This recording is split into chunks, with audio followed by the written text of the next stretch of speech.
आज हम लक्ष्मी प्राप्ति के बारे में ही बात करेंगे। और लक्ष्मी का जहाँ तक मेरे को मालूम है, क्या उनका बीज मंत्र श्रीम है? जी। अब बीज मंत्र क्या होते हैं और मंत्र साधना क्या होती है? मंत्रों का बहुत प्रभाव होता है। वाचिक, मानसिक, उपांशु इस तरीके से हम जाप कर सकते हैं। मंत्र की वो शक्ति है, 3 तापों से बनते हैं, मन के 3 तापों से।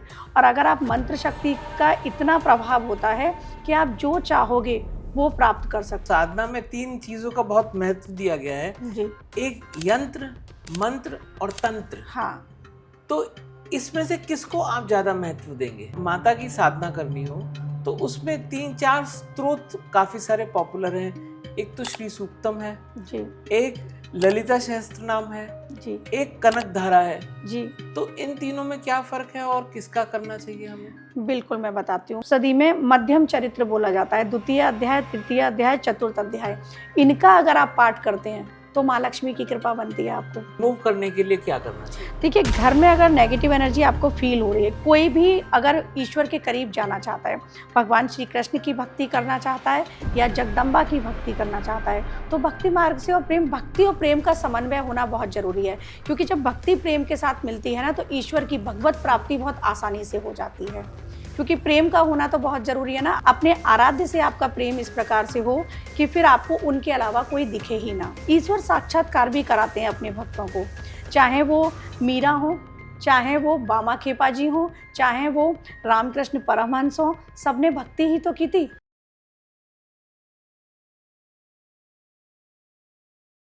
Deep dialogues with Rahul Bedi में आपका स्वागत है दोस्तों, और आप देख रहे हैं लेवल नेक्स्ट। आज का हमारा ये पॉडकास्ट बहुत ही इंटरेस्टिंग पॉडकास्ट बना है। हमने सोचा था कि हम पॉडकास्ट कुछ ऐसा बनाएंगे जिसमें हम मनी अट्रैक्शन की बात करेंगे। बट अगर आप छोटे मोटे कुछ, मैं कहूँगा, एक्टिविटीज़ ढूंढने के लिए आ रहे हैं तो इस पॉडकास्ट को मत देखिए, ये आपके लिए नहीं है। अगर आप भक्ति के बारे में बात करना चाह रहे हैं, साधना के बारे में जानना चाह रहे हैं, भगवान को खुश कैसे किया जा सकता है ये जानना चाह रहे हैं, अपने घर के ऑरा को आप कैसे पॉजिटिव कर सकते हैं ये जानना चाह रहे हैं, घर की नेगेटिविटी को कैसे दूर करना चाहते हैं ये जानना चाह रहे हैं, तो ये पॉडकास्ट आपके लिए है। शिवांगी जी, लेवल नेक्स्ट में आपका बहुत बहुत स्वागत है। राधे राधे, साम सदाशिव, श्री माता ललितांबिका। शिवांगी जी, मैं आपके कुछ पॉडकास्ट पहले देख रहा था और आपका चैनल भी मैं स्टडी कर रहा था, जैसे बैक स्टेज भी हम लोग बातें कर रहे थे। जी। तो शुरुआत हम यहीं से करेंगे। एक चीज़ होती है साधना और एक चीज़ होती है पूजा, दोनों में क्या फ़र्क होता है? देखिए, साधना जैसे कि नाम से ही प्रतीत होता है, किसी भी पद्धति में जाके आप जब पूजा में आप करते हैं किसी भी डेटी की, चाहे वो भगवान विष्णु की हो, शिव की हो, माता की हो, किसी भी डेटी की आप पूजा कर रहे हैं, वो एक पद्धति के अनुसार गुरु शिष्य परंपरा से जब होती है तो वो होती है साधना। क्योंकि साधना में आपको बताया जाता है 21 डेज़ की है, 43 डेज़ की है, या आपने 6 मंथ तक की साधना होती है। जैसे श्री सूक्तम साधना हो गई, ललिता सहस्त्र नाम साधना हो गई, श्री विद्या साधना हो गई, या महाकाली साधना हो गई, शिव साधना हो गई। अलग अलग साधनाएं हैं अलग अलग डेटी की। तो वो गुरु शिष्य परंपरा से होती हैं साधना। हमेशा गुरु आपको बताएंगे कि आपको ये साधना करनी है, इतने दिन की करनी है और कैसे करनी है। लेकिन पूजा क्या है?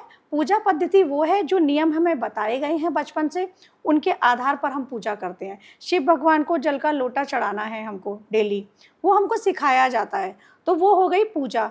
या मंदिर में जाके भगवती के सामने हमको दीप प्रज्वलित करना है, वो हो गई पूजा। पुष्प अर्पित करने हो गई पूजा। लेकिन जब हम साधना में जाते हैं तो इसके मार्ग होते हैं, दक्षिणाचार्य और वामाचार्य साधना में। तो जैसे मैं दक्षिणाचार्य से हूँ, दक्षिणाचार्य का मतलब हुआ सात्विक तरीके से पूजा पद्धति में जाके। वामाचार में पंचमकार होते हैं, जिसमें मैथुन और मांस, मदिरा, इन सब का प्रयोग किया जाता है। जो बहुत सारी क्रियाएं अघोरी लोग भी करते हैं, अघोरी साधना होती हैं। तो साधना के फिर कौलाचार विधि है, समयाचार विधि है। तो मेरी जो विधि है वो दक्षिणाचार्य, दक्षिण मार्ग और समयाचार। समयाचार मतलब मुझे अगर निराकार ईश्वर की पूजा करनी है, शिव मेरे पास मंदिर जाने का समय नहीं है, तो मैं मेडिटेशन में ही, मेरी ही रीढ़ की हड्डी में शिवलिंग है, मेरे ही शरीर में श्री यंत्र है, तो मैं उस विधि से भी पूजा कर लेती हूँ। अगर मैं ट्रैवलिंग कर रही हूँ, कहीं मंदिर नहीं जा सकती, तो मैं समयाचार विधि से कर लेती हूँ ये। और अगर दक्षिण मार्ग जो मैंने बताया, तो वो ये है कि जब मैं घर पर हूँ अपने, तो एक गृहस्थ भी हूँ, तो सात्विक तरीके से दक्षिण मार्ग से पूजा करती हूँ। तो साधना पद्धति आपको गुरु शिष्य परंपरा में आती है कि गुरु आपको कौन सी परंपरा दे रहे हैं। इसमें परंपरा भी होती है कि किस परंपरा से आप आ रहे हैं। तो अगर हम इसे सिंपल लैंग्वेज में डिकोड करना चाहें, हम्म। तो क्या हम कह सकते हैं कि बड़ी सिद्धि प्राप्ति के लिए जी आपको एक गुरु की जरूरत है, लेकिन अगर आपको भक्ति मार्ग पर चलना है जी और भगवान को प्रसन्न करना है, जी तो उसके लिए किसी गुरु की आवश्यकता के बिना आप भगवान के पास जा सकते हैं। सिंपल तरीके से अपनी पूजा पाठ करें तो भी आपको भगवत प्राप्ति हो सकती है। क्या मैं बिल्कुल, सही कह रहा हूं? भगवत प्राप्ति के लिए तो ना गुरु का आशीष होना ज़रूरी है। गुरु अगर आपके जीवन में नहीं है, तो जो सदाशिव हैं, वो जगत गुरु हैं। आप शिव जी को भी गुरु बनाकर जा सकते हैं। आसान रास्ते पर भक्ति मार्ग से, ज्ञान मार्ग से, प्रेम मार्ग से, उसमें गुरु की आवश्यकता नहीं है। आप अपने भाव सरल रखें। भाव से बनती है भावना, भावना से बनती है धारणा कि हमने शिव को धारण कर लिया। जैसे आप मेरे माथे पे त्रिपुंड देख रहे होंगे, मैंने शिव को धारण कर लिया, उनके सारे गुणों को अपना लिया। शिव का अर्थ होता है कल्याण, तो मेरा ज़्यादातर यही रहता है कि लोगों का कल्याण करूं। तो ये है भक्ति मार्ग, प्रेम मार्ग और ज्ञान मार्ग। इसमें आपको गुरु की आवश्यकता नहीं है, लेकिन आप किसी पद्धति से जब जाते हैं, तब आपके लिए गुरु की आवश्यकता पड़ती है। सुगम तरीके से हर जनमानस जो हमारा पॉडकास्ट आज देख रहे हैं, कोई भी अगर ईश्वर के करीब जाना चाहता है, भगवान श्री कृष्ण की भक्ति करना चाहता है या जगदम्बा की भक्ति करना चाहता है, तो भक्ति मार्ग से और भक्ति और प्रेम का समन्वय होना बहुत जरूरी है। क्योंकि जब भक्ति प्रेम के साथ मिलती है ना, तो ईश्वर की भगवत प्राप्ति बहुत आसानी से हो जाती है। क्योंकि प्रेम का होना तो बहुत जरूरी है ना। अपने आराध्य से आपका प्रेम इस प्रकार से हो कि फिर आपको उनके अलावा कोई दिखे ही ना। इस तरह के प्रेम से आप जब अपने भक्ति को लेकर आगे बढ़ेंगे, तो भगवत प्राप्ति आपको इसी जीवन में और बहुत सुगम तरीके से और बहुत जल्दी हो जाती है। ईश्वर साक्षात्कार भी कराते हैं अपने भक्तों को, चाहे वो मीरा हो, चाहे वो बामा खेपा जी हो, चाहे वो रामकृष्ण परमहंस हो, सबने भक्ति ही तो की थी। बस ये है कि कोई तंत्र मार्ग से आगे, सिस्टम से आगे गए थे, और कोई मीरा अपने भक्ति भाव से आगे गई थी। तो ईश्वर प्राप्ति तो सभी को हुई थी। तो आज जो हम अपने ऑडियंस के लिए बात कर रहे हैं, जो हमारे व्यूअर्स हैं, देखिए दो चीज़ें यूनिवर्सल नीड हैं लोगों की। एक अपने कष्टों से मुक्ति और एक लक्ष्मी की प्राप्ति। जी तो आज हम लक्ष्मी प्राप्ति के बारे में ही बात करेंगे। और लक्ष्मी का जहाँ तक मेरे को मालूम है, क्या उनका बीज मंत्र श्रीम है? जी अब बीज मंत्र क्या होते हैं और मंत्र साधना क्या होती है? बिल्कुल। जो बीज मंत्र हैं, ये बीज मिले हैं, ये अक्षर सारे कहाँ से निकले हैं? महेश्वर सूत्र से हमको संस्कृत भाषा मिली, और महेश्वर सूत्र जब शिवजी ने तांडव किया और उनके डमरू से सारे सूत्र निकले, उन्हीं सूत्रों से ये सारे अक्षर मिले और बीजाक्षर बने। तो बीजाक्षर जो है बहुत पावरफुल होते हैं। अब बीज जो है, जैसे शा है, शा र म, शा रा ई मा, इस तरह से श्रीम बना है। तो उसमें सा आया, रा आया, ई आई और माँ चंद्र बिंदु, इस तरीके से श्रीम बना। अब इस पे यहाँ ये भी बताऊंगी कि जो गृहस्थ लोग हैं वो प्रोनाउंस करते हैं श्रीम, जो सन्यासी वर्ग हैं वो श्रींग, गकार रूप में ले जाते हैं, और ये मकार रूप में आते हैं गृहस्थ। तो इस तरह से ये बीजाक्षर होते हैं। मंत्रों का बहुत प्रभाव होता है, वाचिक, मानसिक, उपांशु, इस तरीके से हम जाप कर सकते हैं। मंत्र की वो शक्ति है, 3 तापों से बनते हैं, मन के 3 तापों से। और अगर आप मंत्र शक्ति का इतना प्रभाव होता है कि आप जो चाहोगे वो प्राप्त कर सकते हो। केवल श्रीम बीज मंत्र की ही बात करूं तो इससे अभिमंत्रित करके कुछ चीज़ें यहाँ पर मैं आगे बताऊंगी, आप अपने पास रख सकते हैं। माँ लक्ष्मी की कृपा प्राप्ति होती है, क्योंकि श्रीम बीज मंत्र जो है उसमें साक्षात रूप से माँ की एनर्जी है। ये यूनिवर्स जो है वो एनर्जी पर ही है, और जब यूनिवर्स एनर्जी पर है, आपकी और मेरी भी एनर्जी ही है। ये तो पंच तत्व का शरीर है, एक दिन विलीन हो जाएगा। अल्टीमेट सत्य तो आत्मा ही है। इसी प्रकार से जो डेटी होते हैं उनको मंत्रों के द्वारा हम जागृत करते हैं। जैसे श्रीयंत्र होता है माँ लक्ष्मी का, उसमें निवास होता है, लेकिन माँ ललितांबिका का भी होता है, वो भी आपको आगे बताऊंगी। तो अब कोई भी लक्ष्मी यंत्र है या अष्टलक्ष्मी यंत्र है, तो उसमें यंत्र में देवता है। अब देवता को जागृत कैसे किया जाएगा? देवता को जागृत किया जाता है मंत्रों के द्वारा। मंत्रों से देवता में प्राण शक्ति डाली जाती है, और मंत्र हमारे फिर जागृत हो जाते हैं, देवता जागृत हो जाते हैं, और फिर जो देवता हैं वो हमारे लिए कार्य करते हैं। जब आप दुर्गा सप्तशती पढ़ते हैं ना, तो उसमें भी महालक्ष्मी, महाकाली और महासरस्वती को देवता बताया गया है। तो देवता का मतलब है कि जिनकी भी हम पूजा कर रहे हैं, वो स्त्री भी होती हैं, तो देवता को जागृत किया जाता है। अब आपने जब मनुस्मृति पढ़ा होगा, उसमें कहा गया है कि जहाँ देवता निवास उस जगह करते हैं जहाँ नारी की पूजा होती है, तो वो देवता नारी शक्ति को ही बताया गया है। तो इस प्रकार से देवता जागृत होते हैं। अब आप कृष्ण यंत्र लेके आएंगे और भगवान श्री कृष्ण का क्लींग बीज मंत्र है। मैं बीज मंत्र, जैसे आपने श्रीम पर बात करी, मैं क्लींग पर बात कर रही हूँ। क्लींग इसलिए बोल रही हूँ, मैं गा की एनर्जी लगा के बात करती हूँ। अब या उसको क्लीम बोल लो, तो उसको जब आप करेंगे ना, जाप करते रहेंगे, तो श्री कृष्ण जी का जो यंत्र हम लेकर आए हैं उसमें भगवान श्री कृष्ण की एनर्जी जागृत होगी, मंत्रों द्वारा जागृत की जाती है। इसी प्रकार जब मंत्र का अनुष्ठान हम लेते हैं, 1.25 लाख लें या महापुरुष चरण करें, तो जब वो समाप्त होता है तब हवन होता है, हवन किए जाते हैं, क्योंकि हवन के द्वारा ही देवता को आहुति दी जाती है ना, हवन के माध्यम से भोग दिया जाता है। तो मंत्र इस प्रकार से, मंत्र की शक्ति बहुत बड़ी शक्ति है। केवल मंत्र जाप से ही हम देवता से कुछ भी मांग सकते हैं और देवता अपनी कृपा पूर्ण प्राप्त कर सकते हैं। तो जैसे आपने बोला क्लीम और क्लींग, हाँ, तो दोनों ही कृष्ण भगवान के मंत्र हैं? दोनों ही भगवान श्री कृष्ण की हैं। अब जैसे मैंने बताया ना, माँ, मकार, माँ वो लगाएंगे जो गृहस्थ हैं, गा लगाएंगे सन्यासी हैं। मैं गृहस्थ हूँ, लेकिन गृहस्थ होकर भी जिस पाथ पर चल रही हूँ वो सन्यास मार्ग है। ओके। दक्षिणाचार से साधनाओं में हूँ, तो वो एक सन्यास मार्गी हो गया। तो उसमें मैं गकार लगाती हूँ, गा, क्लीं, ग, और वही क्लीम। और आप इसको देखेंगे, जब ये बीज मंत्र है ना, यही माँ कामाख्या का बीज मंत्र है, यही माँ काली का बीज मंत्र है, क्योंकि कृष्ण ही काली हैं। अच्छा। भगवान श्री कृष्ण ही काली हैं। भगवती देवी पुराण में इसका उल्लेख मिलता है राहुल जी, कि जब भगवान शिव ने कहा कि माँ से बोले कि आपने बहुत तप किया और मेरे से जो आपका विछोह रहा बहुत, वो भी बहुत लंबा रहा, तो अब मैं जाऊंगा राधा बनकर। तो शिव जी राधा बनकर आए थे और माँ भगवती जो हैं वो कृष्ण बनकर आई थी। इस तरह का भी देवी पुराण में उल्लेख मिलता है। तो अगर कोई भी कृष्ण भक्ति में है तो वो समझ ले कि माँ काली, माँ कामाख्या की उस पर कृपा है, तभी वो कृष्ण भक्ति में आए हैं। और अगर जैसे आपने बताया कि श्री की पूजा करते हैं आप, तो अगर श्री की पूजा करते हैं महालक्ष्मी स्वरूप की, तो आप पर माँ त्रिपुर सुंदरी की भी कृपा है, क्योंकि माँ त्रिपुर सुंदरी जो हैं उनमें तीनों शक्तियाँ, महालक्ष्मी, महाकाली और महासरस्वती, तीनों समाहित हैं। तो कहीं ना कहीं ये कृपा भी है। जब हम जाएंगे डीप में तो ये सारी चीज़ें देखने को मिलती हैं। तो जी जैसे पूजा करते हैं हम, तो साधना में 3 चीजों का बहुत महत्व दिया गया है जी, एक यंत्र, मंत्र और तंत्र। हाँ, तो इसमें से किसको आप ज्यादा महत्व देंगे? तीनों जरूरी हैं। अब देखिए, एक चीज़ जैसे तंत्र बोला, यंत्र और मंत्र मैंने बता दिए। तंत्र पे बताऊंगी कि लोगों में भ्रांतियां हैं। तंत्र का मतलब वो काला जादू और गलत तरीके समझते हैं। ऐसा नहीं है। तंत्र का मतलब होता है एक सिस्टम। लोकतंत्र है, प्रजातंत्र है, उसमें भी तंत्र वर्ड लगा हुआ है ना, वो एक सिस्टम। तो हम सिस्टम से पूजा करते हैं। जैसे मैंने अपना बताया कि दक्षिणाचार्य से हूँ मैं दक्षिणाचार से गुरु शिष्य परंपरा में एक विधि से पूजा करती हूँ, एक सिस्टम से पूजा करती हूँ। तो अब क्या है, तंत्र हो गया। तंत्र का सिस्टम हमारी भी बॉडी में है, उसी के माध्यम से सारी चीज़ें हो रही हैं ना। तो तंत्र के माध्यम से, सिस्टम से मैंने यंत्र में देवता को मंत्रों के द्वारा जागृत कर लिया।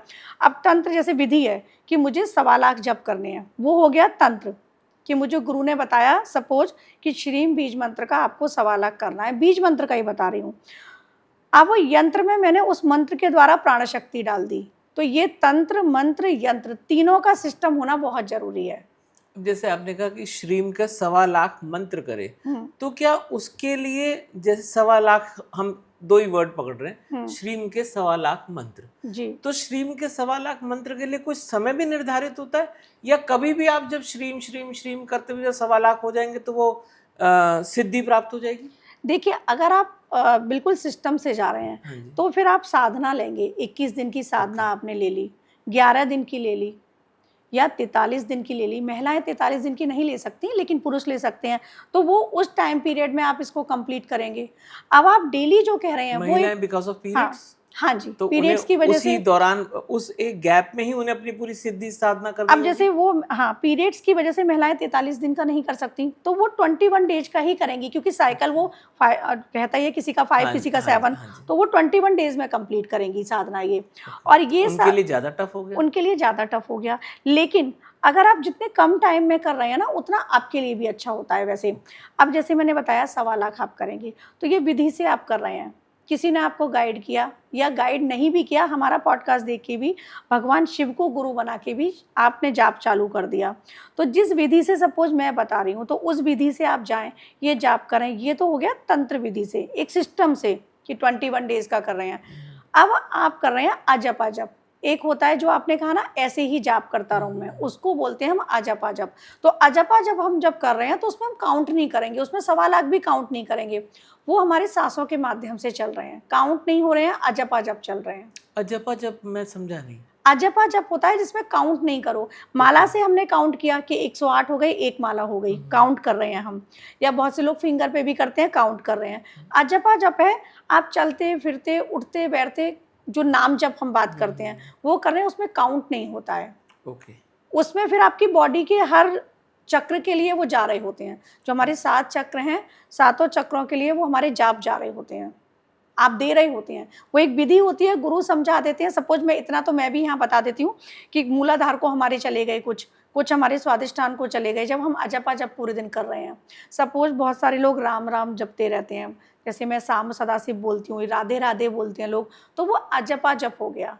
श्रीम को भी कर सकते हैं, बीज मंत्रों को भी हम अजप-अजप की तरह कर सकते हैं। और एक हो गया तंत्र के माध्यम से, सिस्टम से, कि मैंने बताया 1.25 लाख करना, या मैंने बताया 25,000 मणि करनी है आपको, मतलब 25,000 करने हैं।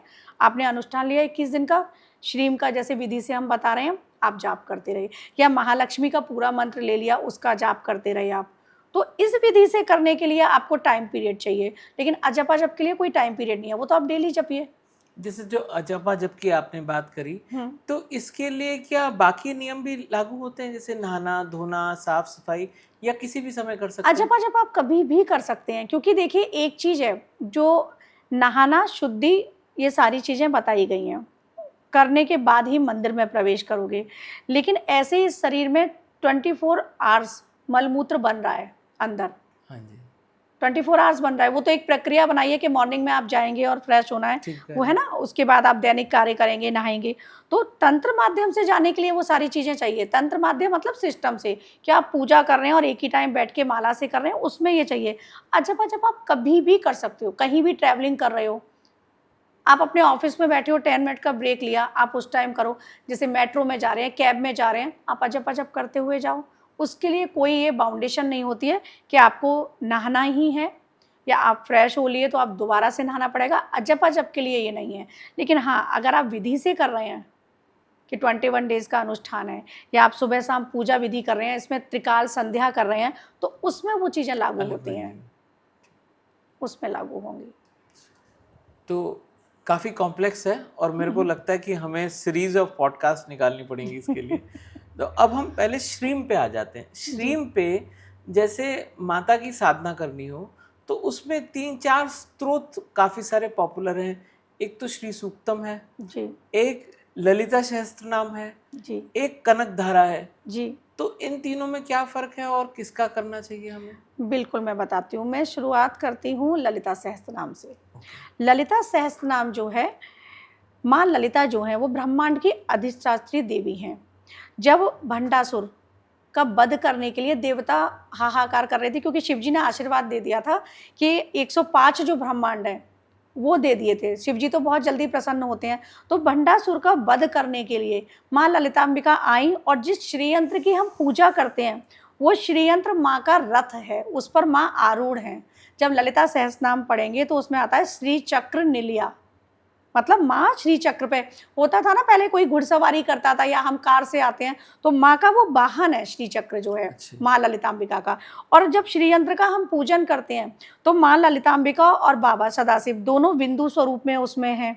मैं ललिता सहस्त्रनाम के माध्यम से बता रही हूँ। ललिता सहस्रार्चन इसको बोलते हैं। आप कमल दल से, या फिर गुलाब की पंखुड़ियों से, या गुलाब के फूल से एक-एक श्लोक पढ़ेंगे, और श्लोक पढ़ते हुए उसका सहस्त्रार्चन करेंगे, कुमकुम से करेंगे। सहस्त्रार्चन मतलब मतलब क्या होता इसमें है? 1000 है ये। अच्छा जी। ललिता सहस्त्र नाम है ना, 1000 नाम है माँ के। ओके। तो 1000 नामों के साथ आप ऐसे अर्पित करते जाएंगे। कुमकुम और पुष्प, इस तरीके से गंध पुष्प से माँ की पूजा होती है। ये हो गया ललिता सहस्त्र नाम के द्वारा। ललिता सहस्त्र नाम को साउथ में ले जाने वाले अगस्त्य ऋषि, अच्छा। और अगस्त्य ऋषि को जो दीक्षा दी थी वो लोपामुद्रा जी ने दी थी, उनकी वाइफ ने।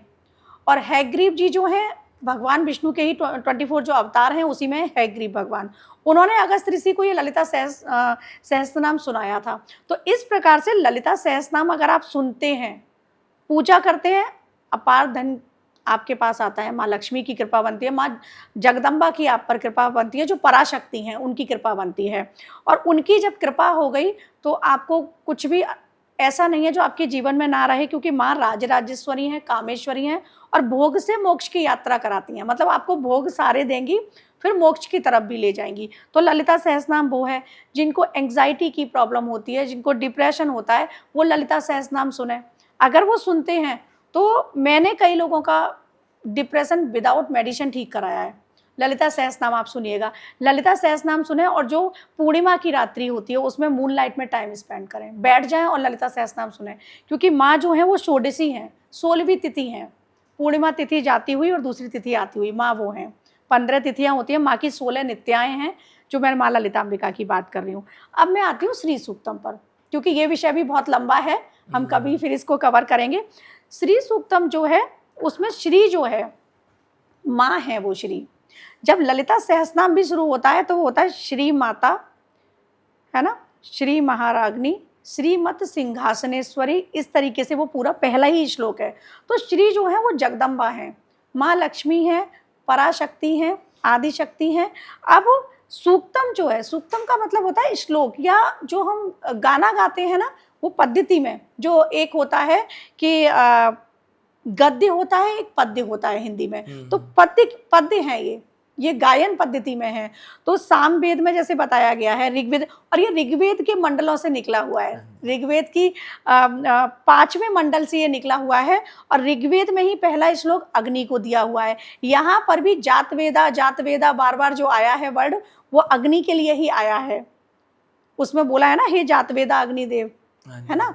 तो माँ लक्ष्मी के लिए ये बहुत प्रिय है अगर आप श्री सूक्तम से पूजा करते हैं। श्री विद्या साधकों के लिए भी ये अनिवार्य होता है कि या तो आप ललिता सहस्त्रनाम से करेंगे या श्री सूक्तम से करेंगे। जो श्री विद्या साधक होते हैं षोडशी माँ की पूजा करते हैं।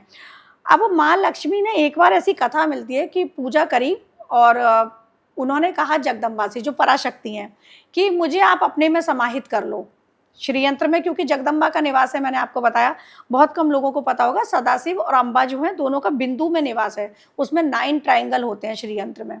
भूपुर है, प्रवेश द्वार है, पूर्व पश्चिम सारे द्वार हैं, आप कहाँ से घुस रहे हो। श्रीयंत्र में एक यात्रा होती है बाहर से अंदर, एक होती है अंदर से बाहर। तो श्रीयंत्र में जो साधक होते हैं ना, वो बाहर से अंदर की यात्रा करते हैं और माँ के बिंदु तक पहुँचते हैं।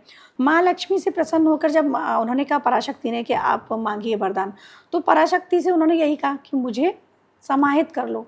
तो माँ ने कहा कि ये तो नहीं हो सकता, मैं पूरी ब्रह्मांड को संचालित करती हूँ। तब माँ ने क्या कहा कि ठीक है, आओ तुम मेरे अंदर समाहित हो जाओ।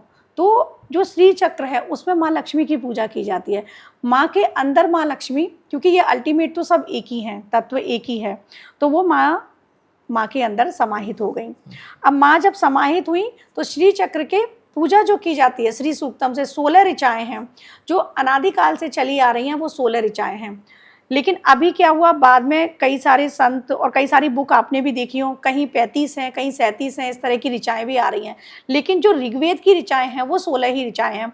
और इनको जैसे आप पढ़ते भी हैं तो आपको पता होगा, उसमें आनंद, कर्दम, चिकलित, उनके पुत्र हैं ना, जो मानस पुत्र हैं माँ लक्ष्मी के, तो इन्होंने एक एक ऋचाएँ लिखी हैं। आनंद ने, कर्दम ने, चिकलित ने, महर्षि वशिष्ठ ने, और ये जो हमारे एक ऋषि और हुए थे, मुझे नाम याद नहीं आ रहा उनका, उन्होंने भी लिखी है। तो इस प्रकार से, और जो लास्ट 2 ऋचाएँ हैं, एक फलश्रुति है और एक ऋचा, वो ब्रह्मा जी ने लिखी हुई है। तो ये अपने आप में सोचिएगा कि देवताओं के द्वारा लिखा हुआ है, तो ये कितना पावरफुल हो गया। अगर श्री सूक्तम से हम श्री यंत्र का पूजन करते हैं से, या फिर हम हवन भी करते हैं, हम हवन कर सकते हैं। बिल्व वृक्ष की लकड़ी आप लाइएगा और श्री सूक्तम से हवन कीजिएगा कमल गट्टे के द्वारा। आप देखिएगा माँ की एनर्जी जो है वो कैसे आपके घर में संचारित होती है। इसी प्रकार से अगर कनक धारा स्तोत्र पे आऊँ तो ये शंकराचार्य जी द्वारा रचित है, ये भी उतना ही पावरफुल है, लेकिन इसको आदि गुरु शंकराचार्य जी ने लिखा है। तो माँ लक्ष्मी की ही कृपा प्राप्ति के लिए हम अलग अलग ये पाठ कर सकते हैं। और श्री यंत्र का पूजन जो भी श्री विद्या साधक हैं या नॉर्मल लोग हैं वो ललिता सहस्त्र नाम से, श्री सूक्तम से या कनक धारा से ही करते हैं, और करना भी चाहिए। आपने दो शब्द इस्तेमाल किए, एक श्री यंत्र, एक श्री चक्र। क्या दोनों एक ही हैं, अलग अलग हैं? बिल्कुल दोनों एक ही हैं। श्री चक्र मतलब अगर मैं उसको माँ ललितांबिका का देखूंगी, उस परसेप्शन से देखूंगी, तो मैं श्री चक्र बोलूंगी उसको। अच्छा। क्योंकि माँ का वो रथ है, माँ उसी पर आरूढ़ होकर भंडासुर का वध किया था। श्री चक्र जो श्री यंत्र है। और अगर मैं माँ लक्ष्मी के परसेप्शन से देखूं तो श्री यंत्र बोलूंगी उसको। हम मार्केट में लेने जाते हैं तो हमें दो तरह के मिलते हैं, एक तो 2 डायमेंशनल होता है जो पत्रे पर होता है, और एक 3 डायमेंशनल होता है जो पिरामिड की तरह बना होता है। तो कौन सा श्री यंत्र हमें लाना चाहिए? देखिए पिरामिड वाला सबसे अच्छा होता है, सबसे अच्छा श्री यंत्र वही है, लेकिन अगर वो ऑथेंटिक मिल जाए, बात ये है। अब ये ऑथेंटिक कैसे मालूम चलेगा? वही है ना कि आजकल डुप्लीकेट भी आ रहे हैं और स्फटिक के भी डुप्लीकेट आ रहे हैं, क्योंकि कांच आ रहा है और वो सेल आउट में स्फटिक कह के ही हो रहा है, क्योंकि स्फटिक को बनाने में भी बहुत टाइम लगता है, स्फटिक के श्री यंत्र को। और वहाँ पर भी इस प्रकार के बताए गए हैं ग्रंथों में कि जो बनाते भी हैं ना वो भूखे रहकर व्रत कर कर उस प्रोसेस में बनाते हैं उन श्री यंत्र तो को। अब सोचना ही मुश्किल है ना, तो वो सब चीजें तो हो ही नहीं सकती। अच्छा एक और है कि अगर कोई विद्वान है तो वो खुद भी भोजपत्र पर बना सकता है, उसका फ्रेमिंग करा लो, या फिर किसी अच्छे कारीगर से सिल्वर पर बनवा लो, चांदी पर, क्योंकि चांदी के श्रीयंत्र की इनकी आयु होती है। तो चांदी के श्रीयंत्र की भी 25 ईयर्स रहती है। एक बार आपने वो प्राण प्रतिष्ठा कर ली, मंदिर में रख लिया, 25 ईयर्स तक वो आपका देवता उसमें टाइम पीरियड होता है ना, वो रहेंगी उसमें, माँ लक्ष्मी रहेंगी उसमें। इसी तरीके से जो तांबे के आते हैं उनकी 10 वर्ष की आयु होती है। लेकिन मेरु पृष्ठ अगर अच्छा मिल जाए तो सबसे अच्छा मेरु पृष्ठ होता है। पर ये ध्यान रखना है, जब हम श्रीयंत्र की पूजा करेंगे तो इसके एक एक आवरण की पूजा की जाती है। इसमें जैसे हर 9 आवरण है ना, तो 9 आवरण में 4 आवरण जो हैं वो शिव जी के हैं, ट्राइंगल जो हैं, 5 जो हैं वो शक्ति के हैं। शिव और शक्ति का प्रतीक है ये। तो इस प्रकार से है ट्राइंगल। अब इसमें ये भी होता है कि अगर आप शिव भक्त हैं तो वो 4 ट्राइंगल आप अपनी तरफ रखेंगे। शक्ति के आपकी आराधना, शक्ति आराधना करते हैं तो 5 ट्राइंगल अपनी तरफ रखेंगे। हमने तो कभी देखा ही नहीं कि ट्राइंगल कहाँ कितने आप देखना ट्राइंगल बने होंगे, स्क्वायर दिख रहा होता है, कुछ भी कैसे भी रख जो स्क्वायर है ना उसमें ट्राइंगल बने होंगे, 9 ट्राइंगल होंगे। आप देखना एक साइड में 4 होंगे और एक साइड में 5 होंगे। सपोज इस तरीके से 4 जा रहे हैं, इस तरीके से, तो इस तरीके से ये जा रहे होंगे, ये शक्ति के होंगे। तो वो देखने होते हैं। उसमें एक बिंदु बिल्कुल बीच में होता है, एक बिंदु डॉट, तो वो जो है, या मेरु पृष्ठ में भी देखा होगा एक टॉप पर होता है, तो वो बिंदु जो है वो बिंदु में ही माँ ललितांबिका और सदाशिव निवास करते हैं। वो बिंदु मेन है, जो पूजा करेंगे ना वो बिंदु की करेंगे हम। पहले तो पूजा में बाहर से ही प्रवेश करते हुए आना है। जैसे खड़ग माला जब हम पढ़ते हैं, ये श्री विद्या का ही पार्ट है, तो खड़ग माला में रहस्य योगिनी, परापर रहस्य योगिनी, योगिनियाँ भी हैं इनकी, इन 9 चक्रों की योगिनी भी हैं, इन 9 चक्रों की देवी हैं। जैसे सबसे लास्ट में जो बिंदु है उसकी है महात्रिपुर सुंदरी, उससे पहले वाला जो ट्राइंगल आ जाएगा वो त्रिपुर सुंदरी। तो इस तरीके से है उसमें। इस पर डीप कभी आगे बात करेंगे, इंटरेस्टिंग टॉपिक है। तो ये श्री यंत्र का जब हम पूजन करते हैं ना, हमें ये ध्यान रखना चाहिए एक एक आवरण का पूजन करो, एक एक चक्र का। जैसे उसमें सर्व संक्षोभण चक्र है, सर्व रोग हर चक्र है, हर चक्र के नाम है जो 9 चक्र हैं। तो उन चक्रों का आप नाम लेते हुए उस तरीके से कर सकते हो। या आपको कुछ भी नहीं पता है, जन साधारण के लिए आप सिर्फ श्री बीज मंत्र का जाप करें और स्टार्ट हो जाए कि ये पहला ट्राइंगल है। आपको नहीं भी पता है तो आप 9 पुष्प दलों से कर सकते हैं कि मैंने 9 ट्राइंगल की पूजा कर ली। अब आप उस बात पे आए जो हमारे व्यूअर्स जिससे क्या करना चाहिए, रेजोनेट करेंगे जी। कि श्री यंत्र आप मार्केट से ले आए, नहीं मालूम सही है या गलत है, दुकानदार को कहा है भाई सही दे दे, उसने कहा ये वाला 500 रुपये का है, ये वाला 1200 रुपये का है, 1200 वाला सही है, और कस्टमर ने 1200 रुपये वाला खरीद दिया। हम यही मान के चलते हैं कि अब दुकानदार ने ज्यादा पैसे लेके हम्म, असली चीज दे दी, दे दी। है ना। अभी तो हम यही मान रहे हैं। अब जब वो उसे घर पे ले आए तो पहला प्रश्न ये उठता है, स्थापित कहाँ करा जाता है, मंदिर में या तिजोरी में? देखिए, अगर आप घर से ही वर्क फ्रॉम होम करते हैं हाँ जी। तब मैं कहूँगी कि तिजोरी में कर दो। ओके। और अगर आप घर पर नॉर्मल हैं और ऑफिस है या वर्किंग है, ऑफिस है तो ऑफिस में अलग करो, घर पर अलग करो। तिजोरी में श्री यंत्र मत रखो। तिजोरी में मैं बताऊंगी कि आपको रखना क्या है। अच्छा। माँ लक्ष्मी के लिए श्री यंत्र को आप मंदिर में रखो, ईशान में रखो। वैसे तो सभी का मंदिर ईशान में ही होता है, लेकिन अगर नहीं भी है तो श्री यंत्र का डायरेक्शन आप ईशान में रखो, या फिर नॉर्थ में हो क्योंकि उत्तर दिशा में माँ की ऊर्जा है, या फिर आप उत्तर में रखेंगे। और जैसे मैंने बताया कि ट्रायंगल का ध्यान करके रख सकते हैं, उस पर लिखा भी होता है महालक्ष्मी मंत्र। कई बार मैंने कई घरों में देखा है जब मैं वास्तु विजिट के लिए गई कि श्री यंत्र उल्टा रखा हुआ है, महालक्ष्मी मंत्र ऊपर है तो वो सामने होना चाहिए, वो रखा है उल्टा। तो ये भी देख लो, थोड़ा छोटे छोटे अक्षरों में ही होता है, अंकित होता है। आप देखो कि कैसा रख रहे हो। देवता को सामने रखो ना, घुमा के मत रखो। देवता हैं उसमें, आप पूजा कर रहे हैं।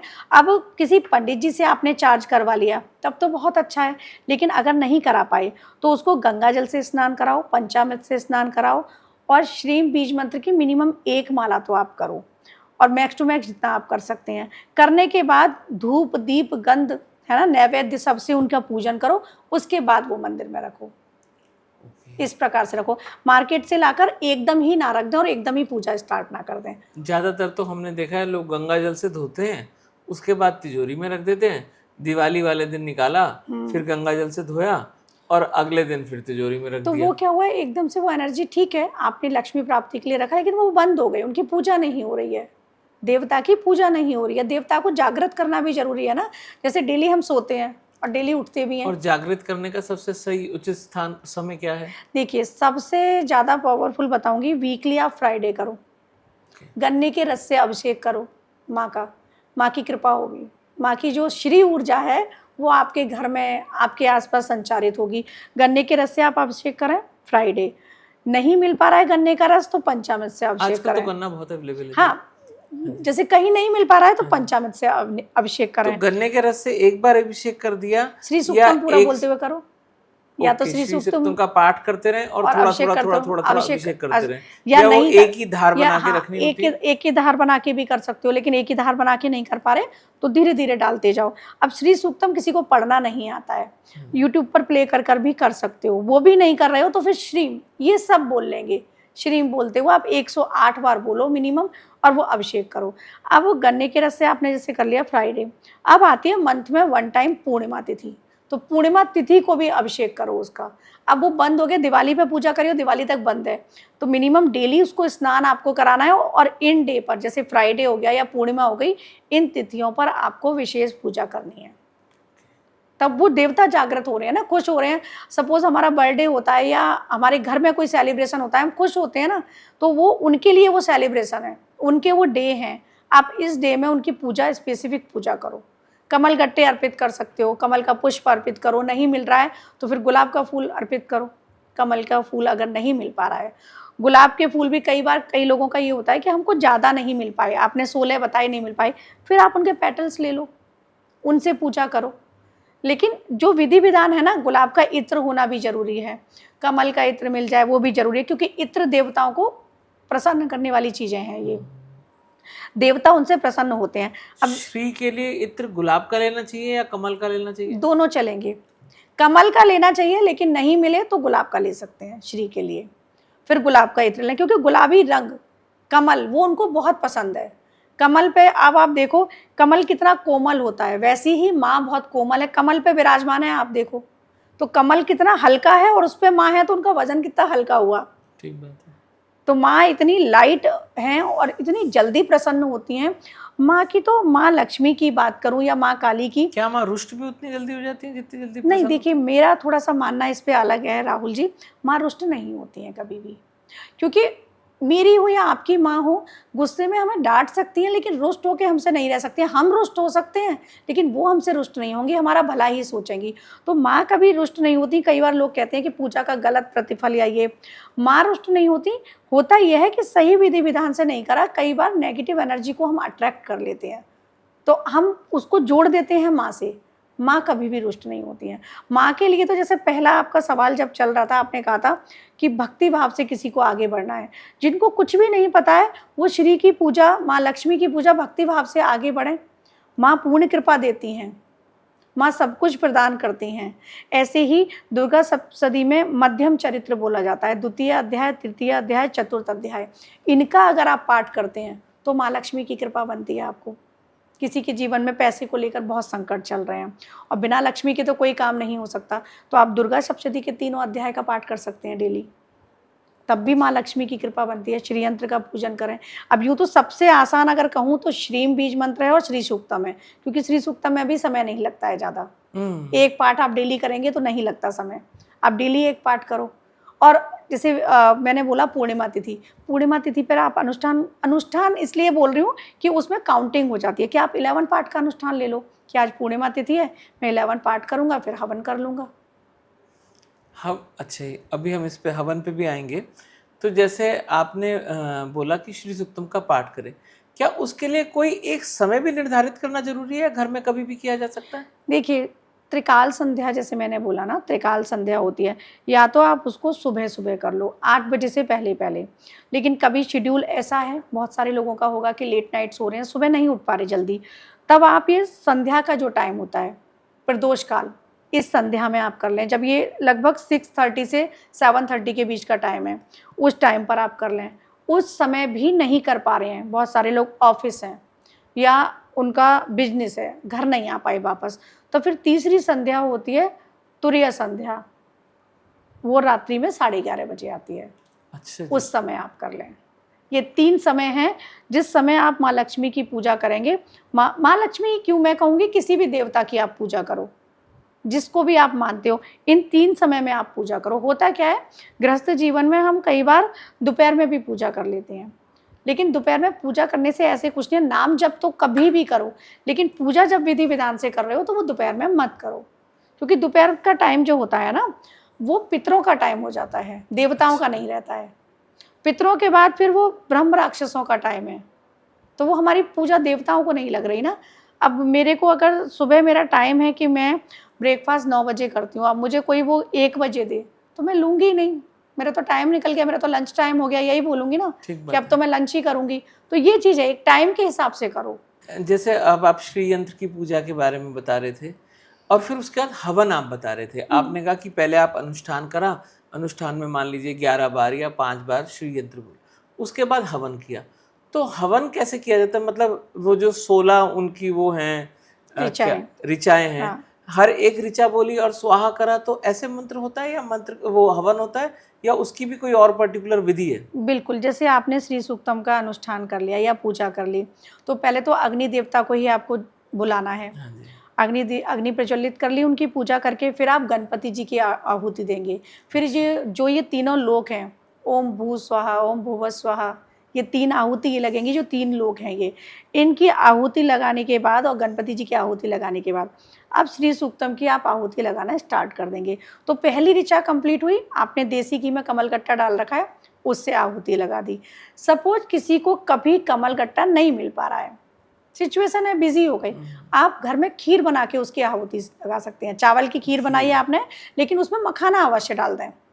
अच्छा। माँ को प्रिय है, मखाना डाल दें और उससे आपने आहुति लगा दी।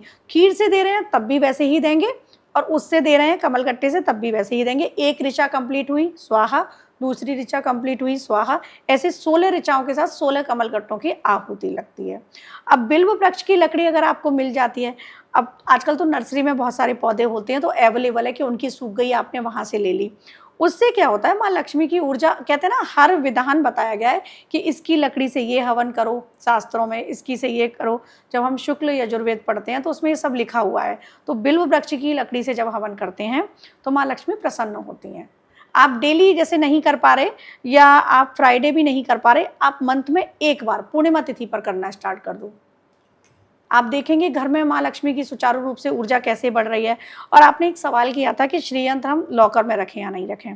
तो जब आप ये पूजा कर रहे हो, 11 दिन की, 21 दिन की अनुष्ठान रूप में कर रहे हो, या फिर पूर्णिमा तिथि पर भी कर रहे हो, आप क्या करेंगे, 16 कमलगट्टे, 7 गोमती चक्र, 9 पीली कौड़ी और उसमें 2 हरी इलायची, दालचीनी का टुकड़ा, ये सब लेकर एक लाल कपड़े में आप रख लेंगे। श्रीम बीज मंत्र आप पढ़ रहे हैं, आपका अनुष्ठान चल रहा है, या श्री सूक्तम पढ़ रहे हैं, उसका अनुष्ठान चल रहा है।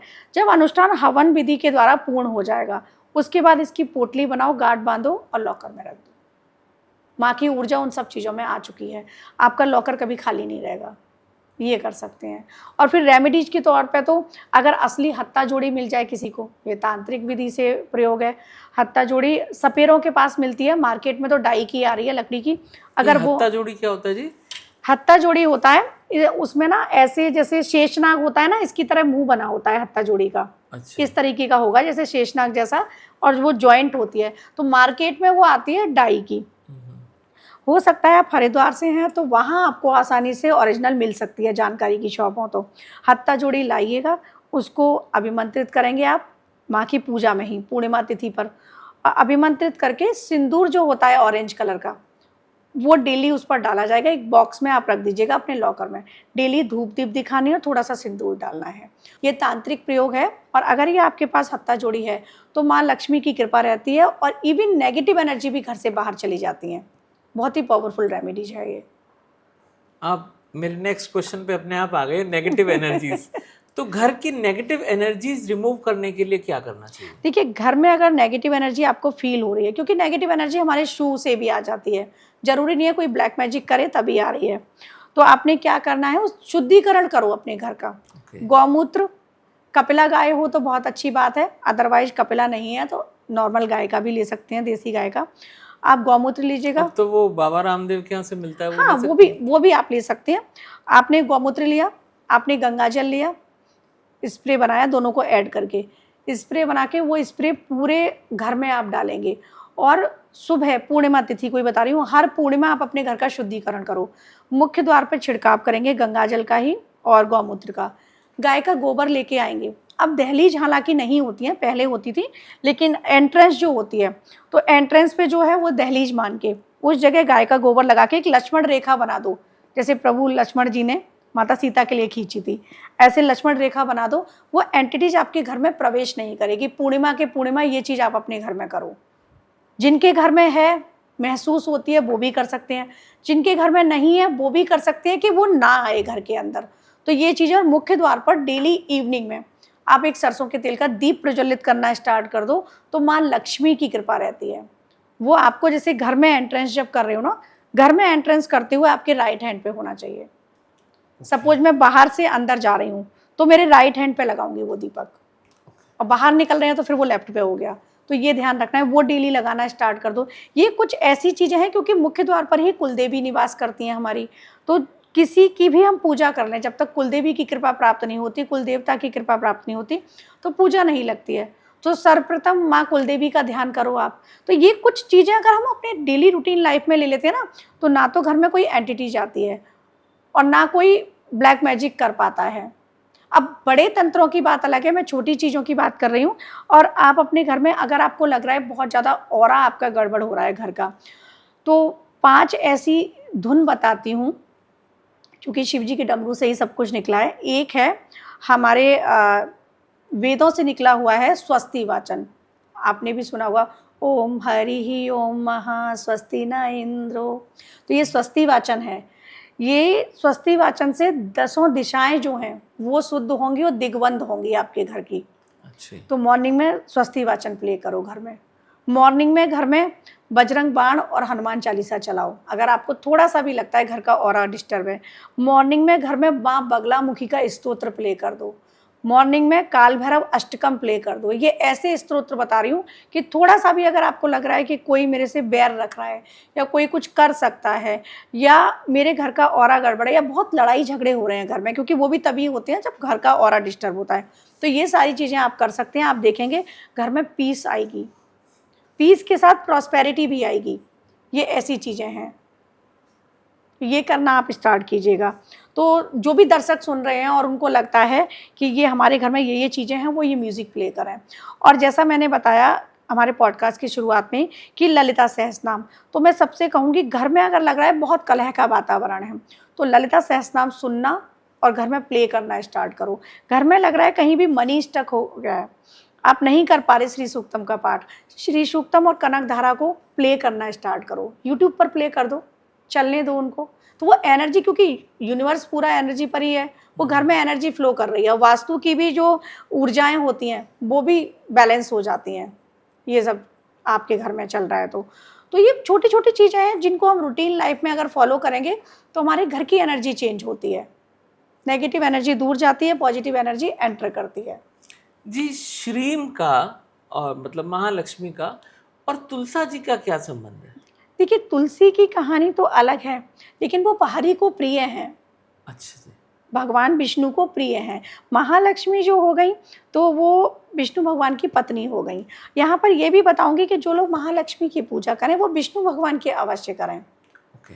किसी भी स्वरूप की। विष्णु भगवान की या कृष्ण जी या राम जी की, किसी की भी करें चलता किसी है? की भी कर सकते हैं। वैसे अगर आपको स्पेसिफिक माँ लक्ष्मी की पूजा वैसे कर रहे हैं तो मैं कहूँगी कि उस समय सपोज साधना का टाइम है 21 दिन का, सपोज पूर्णिमा वाली तिथि है, तब आप विष्णु भगवान के सहित, क्योंकि जहाँ पति रुकेंगे वहीं पत्नी रुकेंगी, तो उस दिन तो नारायण के साथ ही नारायणी की सेवा करो आप। लेकिन वैसे आप माँ लक्ष्मी की कर रहे हैं तो उनके ही स्वरूप हैं भगवान श्री कृष्ण, उनके ही स्वरूप हैं भगवान राम, आप उनकी बिल्कुल कर सकते हैं। लेकिन कोई विशेष अनुष्ठान कर रहे हैं तब नारायण की अवश्य लक्ष्मी नारायण करें, की। लक्ष्मी नारायण की करें, क्योंकि नारायण के साथ ही नारायणी आएंगी, सदैव के लिए निवास करेंगी। और कहते हैं कि तुलसा जी में लक्ष्मी जी का वास होता है। हाँ, ऐसा कहा जाता है। तभी तो आप सनातन में देखो हर घर घर में तुलसी होती हैं, हाँ जी। तुलसी पर दीप प्रज्वलित किया जाता है, तुलसी की पूजा की जाती है, क्योंकि भगवान विष्णु को वो बहुत प्रिय हैं। शालिग्राम जी पर भी तुलसी दल चढ़ाया जाता है, उनको अर्पित किया जाता है। तो ये चीज़ें हैं कुछ कि अगर आप अपनी ज़िंदगी में माँ लक्ष्मी की कृपा प्राप्ति के लिए कुछ नहीं कर पा रहे हैं, आप तुलसी में जल दीजिएगा नित्य प्रतिदिन, तुलसी हरी भरी रहेगी तो आपका घर हरा भरा रहेगा, ऐसा भी कहा जाता है। माँ लक्ष्मी की ऊर्जा उनमें निवास कर रही है डेली नित्य। और मैं कहूँगी थोड़ी सी हल्दी ऐड करके भी आप जल दे सकते हैं, हल्दी जल में ऐड करें और वो जल माँ तुलसी को अर्पित करें। क्या कुछ ऐसी विद्या या कुछ एक्टिविटीज जिससे इंसान की वाक शक्ति भी बढ़ सकती हो? बिल्कुल है, ऐसी विद्याएं, कई विद्याएं हैं। देखिए, पहले तो मैं बताती हूँ, एंग बीज मंत्र है, जिसको लोग एम बोलेंगे, मैं एंग बोलती हूँ। तो वो विशुद्धि में, अगर आप विशुद्धि पर डेली एंग का साइन बनाएंगे, वाक सिद्धि होती है, एंग बीज मंत्र करेंगे। विशुद्धि का हम बीज मंत्र है, तो हम बीज मंत्र को आप करते रहिएगा विशुद्धि पर ध्यान लगा के, तो वाक सिद्धि होती है। अब मैं आती हूँ प्रोसेस में, सिस्टम से। तो उसमें देव्य अथर्व शीशम है, दुर्गा सप्तशती में देव्य अथर्व शीशम का अगर आप डेली पाठ करते हैं, क्योंकि उसी में माँ जगदम्बा की पूरी कृपा प्राप्त होती है और आपको वाक सिद्धि भी होती है। इसको अनुष्ठान रूप में करेंगे तो वाक सिद्धि और जल्दी होगी। डेली पढ़ेंगे तब भी आपकी बातें सिद्ध होना, और कहते हैं ना कि जो भी बोलेंगे वो बात सच होनी है, उसी को हम वाक सिद्धि कहते हैं। तो देव्य अथर्व शीशम के पाठ से आपको ये सिद्धि मिल जाती है, माँ की कृपा प्राप्ति हो जाती है आप पर। और जैसे मैंने बताया बीज मंत्र पे हमने बात करी थी, तो अगर डेली एंग बीज मंत्र को भी आप जपते हैं तो एंग बीज मंत्र को जपते जपते भी आपकी विशुद्धि एक्टिवेट होता है। माँ जो पराशक्ति हैं, उनका महासरस्वती जो रूप है, उनकी कृपा आप पर प्राप्त होती है। तंत्र मार्ग से अगर हम जाएंगे तो यही फिर नील सरस्वती हो जाएंगी। नील सरस्वती, मातंगी देवी आपने सुना होगा, तो ये फिर हमको वाक सिद्धि दिलाती हैं अगर हम तंत्र मार्ग से जाएं। हम जनसाधारण के लिए बात करें तो वो एंग बीज मंत्र का जाप करें, देव्य अथर्व शीशम का पाठ करें, आपको वाक सिद्धि मिलती है। नवरात्रि, जैसे अभी गुप्त नवरात्रि आ रही है आगे, उसमें पूरे गुप्त नवरात्रि संकल्प लेकर आप देव्य अथर्व शीशम का पाठ करो, वाक सिद्धि होगी। अभी जैसे पुरुषोत्तम मास चल रहा है, अभी मालूम नहीं हम पुरुषोत्तम मास में रिलीज कर पाएंगे या नहीं जी। पुरुषोत्तम मास में कुछ ऐसी अलग चीजें जो करें तो लोगों को लाभ हो? बिल्कुल, देखिए ये पूरा मास ही भक्ति के लिए, पूजा के लिए जाना जाता है, और ये 13वां मास है। और इसी मास में भगवान जो, पहले ये थोड़ा सा रिलेट करके बताती हूँ, भगवान जो विष्णु के नरसिंह अवतार हुए थे, उन्होंने हिरण्याकश्यप का जो वध किया था वो इसी मास में किया था। उन्होंने कहा था 12 महीनों में मैं ना मरूं, तो ये 13वां मास वही है और हरि को बहुत प्रिय है। इस मास में आप हरि दर्शन करें, भगवान विष्णु के दर्शन करें, 33 कोटि देवताओं के लिए 33 दीपक लगाएं। अब ये 33 दीपक हमारे बिजी शेड्यूल में डेली लगाना पॉसिबल नहीं है, तो आप ये कर सकते हैं, प्रदोष तिथि पर लगा सकते हैं, एकादशी तिथि पर लगा सकते हैं, पूर्णिमा तिथि पर लगा सकते हैं। ये जो तिथियां हैं इन पर आप लगा सकते हैं। या फिर अपने आराध्य का, सपोज किसी के हनुमान जी हैं, मंगलवार को लगा दे, शिव जी हैं, सोमवार को लगा दे, अपने आराध्य के दिन पर। क्योंकि 33 कोटि जो देवता हैं, आदित्य, वसु, रुद्र सब हैं, उनके लिए भी हमको ये 33 दीपक लगाने चाहिए डेली। अब अपने घर पर आप आरओ जो होता है वहाँ पर आप दीपक लगाइएगा।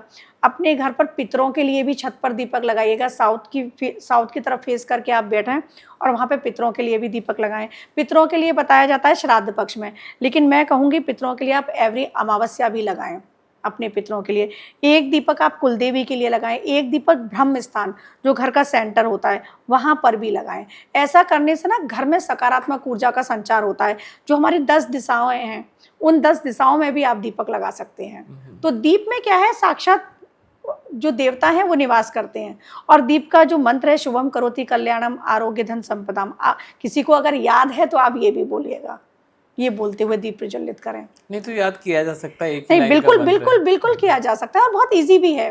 इसको बोलते हुए लगाएं दीप। माँ तुलसी पर दीप लगाएं नित्य प्रतिदिन। देखिए तुलसी पर तो डेली ही लगाना है, लेकिन बहुत सारे लोग अगर नहीं भी लगाते हैं तो ये पवित्र मास है, इसमें दीप दान का बहुत महत्व है। जैसे कार्तिक में होता है ना, वैसे ही अधिक मास में भी, क्योंकि भगवान श्री कृष्ण ने भगवत गीता में भी कहा है कि पुरुषोत्तम मास, मासों में मास मुझे प्रिय है, जो पुरुषोत्तम मास है। कुछ लोग मैंने देखे, मतलब जनरली जितनों को हम जानते हैं, वो तुलसा जी पे तो दीपक लगभग सभी लोग जलाते हैं जी। घर में सबके पास तुलसा जी भी है, दीपक भी जलाते हैं। इफ नॉट 100% तो 90% लोग तो जलाते हैं जी। मगर सबके पास तो धन नहीं है। ऐसी क्या 2-3 गलतियां आप कहोगे जो लोग कॉमन मिस्टेक्स है जो करते हैं, जिससे उनमें जो वैभव आना चाहिए वो कहीं रुक रहा है? देखिए मैं यहाँ कहूँगी, उनको गलतियाँ नहीं बोलूँगी। दीप सब जला रहे हैं, पूजा सब कर रहे हैं, लेकिन हमारा जो हम प्रारब्ध लेकर आए हैं हमें मिलेगा उसी के अनुसार, जिसको हम कहते हैं कर्मा, लॉ ऑफ कर्मा। तो हम जो पास्ट लाइफ से जितने हमारे कर्मा है ना, अच्छे या बुरे, उनके हिसाब से ही प्रारब्ध लेकर आए हैं, वही हमें सब कुछ इस लाइफ में मिल रहा है। तो जितना ईश्वर ने निश्चित कर दिया हमें मिलेगा उतना ही। हम अपनी पूजा से, भक्ति से ईश्वर की कृपा प्राप्ति कर सकते हैं और ईश्वर की कृपा प्राप्ति से उनको बदला जा सकता है। अब आपने कहा गलतियां क्या करते हैं, हो सकता है भाव सही ना हो। एक रूटीन वर्क में भी बहुत सारे लोग करते हैं कि अब शाम हो गई और बस दिया लगाना है, वहाँ वो एनर्जी उनकी वो कनेक्ट नहीं हो रही है कि मुझे माँ तुलसी पर दीपक लगाना है। वहाँ एनर्जी कनेक्ट हो रही है, अब शाम हो गई, एक प्रभु के आगे लगाना है मंदिर में और एक यहाँ लगाना है, बस हो गया, घंटी बजी और अब चलो अब दूसरा काम देखते हैं। तो ज़्यादातर प्रोसेस यही होता है कि हम एक दबाव में पूजा करते हैं कि एक रूटीन हो गया है, वो करना है। भक्ति में जब आगे बढ़ोगे तो आपको 100% रिजल्ट मिलेंगे। भक्ति का होना बहुत ज़रूरी है, भाव का होना बहुत ज़रूरी है। और ऐसी क्या 3-4 चीज़ें आप बताना चाहेंगे जो लोग अपनी डेली एक्टिविटीज़ में ऐड करें तो उनको रिजल्ट फास्ट मिल जाएंगे? मैं कहूँगी सुबह उठते ही हथेली दर्शन करो, जो बचपन में हम लोगों को सिखाया जाता था। कराग्रे वस्ते लक्ष्मी, कर मध्य सरस्वती, कर मूले तो गोविंदा, प्रभाते कर दर्शनम। आप ये करो, समुद्र वसने देवी बोलते हुए नीचे पृथ्वी को स्पर्श करो। और सबसे पहले कहूँगी हथेली दर्शन के बाद और पृथ्वी स्पर्श से पहले आप अपनी नोस्ट्रल चेक करो कि कौन सी चल रही है। जो ज़्यादा चल रही है, एक ज़्यादा चलती है, दायां स्वर चले, स्वर विज्ञान के नियम है, प्रभु शिव जी ने बताया है। तो जो ज़्यादा चल रहा है वो पैर जमीन पर रख दो, पूरा दिन आपका बहुत अच्छा निकलेगा। ये ऐसी चीज़ें हैं जिसमें किसी से पूछने की ज़रूरत नहीं है। हम घर से बाहर निकलते हैं, कई बार हर बार मुहूर्त नहीं पूछ सकते ज्योतिषी को फ़ोन लगा के। आप घर से बाहर निकलते हुए भी चेक कर लो कौन सा ज़्यादा चल रहा है, वही पैर घर से बाहर निकालो, आपको सफलता मिलेगी। ये चीज़ें हैं जो डेली रूटीन में आप फॉलो करोगे ना।